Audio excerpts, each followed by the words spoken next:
美国卡尔文森号航母的南海之行，验证了所谓的大国战争。F-35C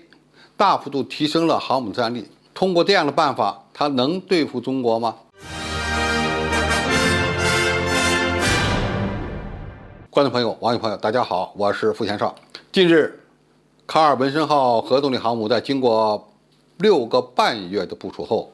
返回到美国本土。那么这次卡尔文森号在南海等地区的部署，代表着美国航母运营方式以及地点发生了变化。很多人因为美国海军的 F-35C 在南海坠机而嘲笑美军时运不济，这个嘲笑呢当然有道理，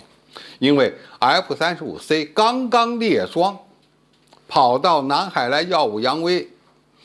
就出事儿了，说明无论是飞行员也好，飞机也好，以及航母上的操作也好，都存在着一系列问题。但是美国海军不这么看，飞机虽然摔了，我还要把它捞起来，关键是这架飞机摔得值不值。美国海军最近呢发布了一份报告，他认为呢，这次卡尔文森号的活动可以说已经获得了成功。部署 F-35C 隐身舰载战斗机后，验证了大国战争，也就是能否在高烈度的战争中对抗中国。因为他所说的大国战争，恐怕目标只有2个，一个是中国，一个是俄罗斯。美国的第3舰队司令官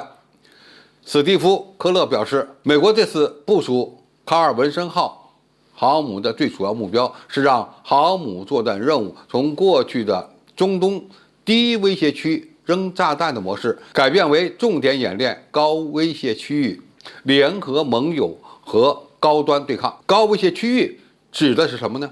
就是中国的家门口。而联合盟友这里包括呢英国啊、日本啊、澳大利亚呀，尤其是英国和日本，因为这2个国家的航空母舰上都将装备和美国 F-35C 类似的隐身舰载战斗机，那就是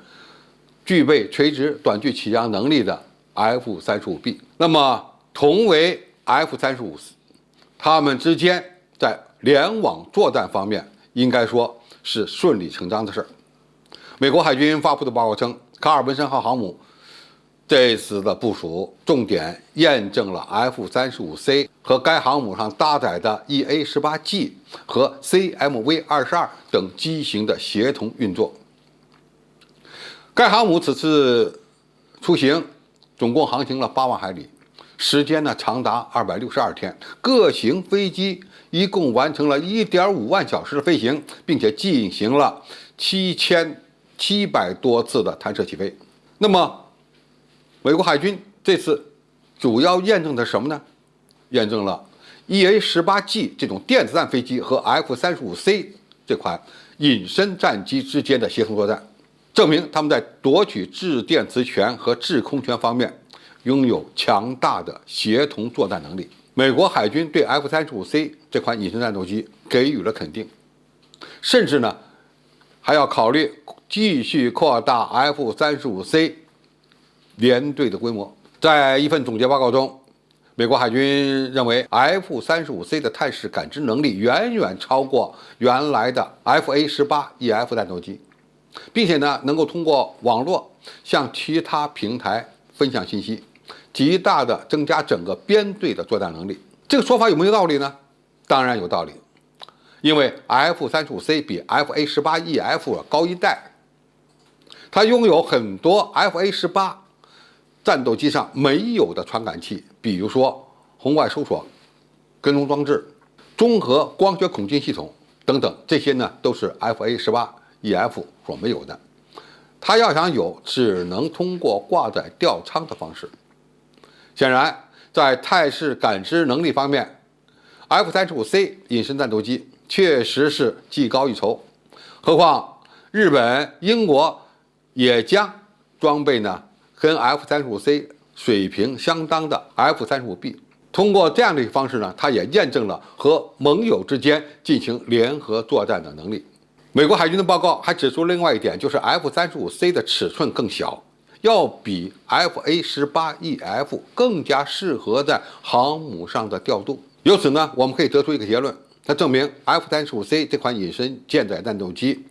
对于美军航母战斗力的提升还是非常大的。尽管刚刚列装不久，美国海军就摔掉了一架 F-35C， 但是并不影响他们对这款先进的隐身舰载战斗机评价。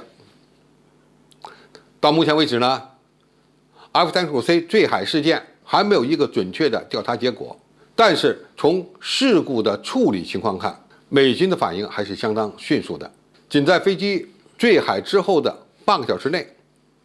舰面上的人员就完成了4根拦阻索的更换，并且清理了甲板上的碎片，迅速恢复了航母的正常起降能力。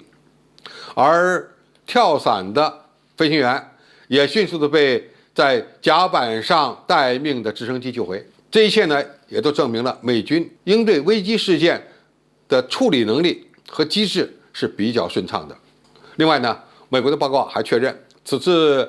卡尔文森航母只要是在南海活动，中国军舰都会如影随形，说明中国海军也在认真的观察 F-35C 在美国航母上的运作情况。那么现在问题来了，美国海军配备了 F-35C， 号称呢是验证了大国战争的未来模式。那么通过 F-35C 与其他的舰载机协同配合，就真的能够对付中国吗？答案是不能。虽然 F-35C 的部署让美国航母舰载机的态势感知能力有了较大幅度的提升，网络作战的能力有了很大幅度的改善，而且呢，还可以更好的利用盟友的力量，再加上 EA-18G 这款相当先进的电子战飞机，它整个编队夺取制空权和电磁权的能力呢也会更强。但是航母舰载机再厉害，如果它停在甲板上，它所有这些优势都是零，你隐身也好，电磁对抗能力很强也好，都没有用。只有飞在天上，你才能发挥作用。而飞到天上之后，它早晚还会返回航母降落，而航母本身又恰恰是他们的软肋，因为在东风快递面前，巨大的航母非常脆弱。一旦航母平台遭到攻击，那么美军在舰载机作战能力方面的所谓的优势就会丧失。那么一旦中美之间发生武装对抗，美国的航母可能必须远离中国本土1000公里、2000公里，才能确保自己的安全。那么在这样的情况下 ，F-35C 也好 ，EA-18G 也好，再强大也没有意义，因为你们的航程有限，根本就够不到中国大陆。那么在这样的情况下，光是发展舰载机，或者是改进航母平台，还有多大意义呢？因此，美国海军这次炒作的通过 F-35C 在卡尔文森号上的使用，验证了大国战争。其实这样的验证结果是极其有限的。美国海军实际上心里非常清楚，把航母编队派到南海活动，一旦在这个海域与中国海军发生武装冲突，其后果是什么？美国海军实际上非常清楚。无论它的舰载机有多先进，航母有多庞大，只要在南海海域和中国海军发生武装冲突，其最终的结果是什么？美国人心知肚明。真正要动起手来，美国海军最好的办法就是退避三舍。好，今天的评述就到这里，谢谢大家收看，我们下期再见。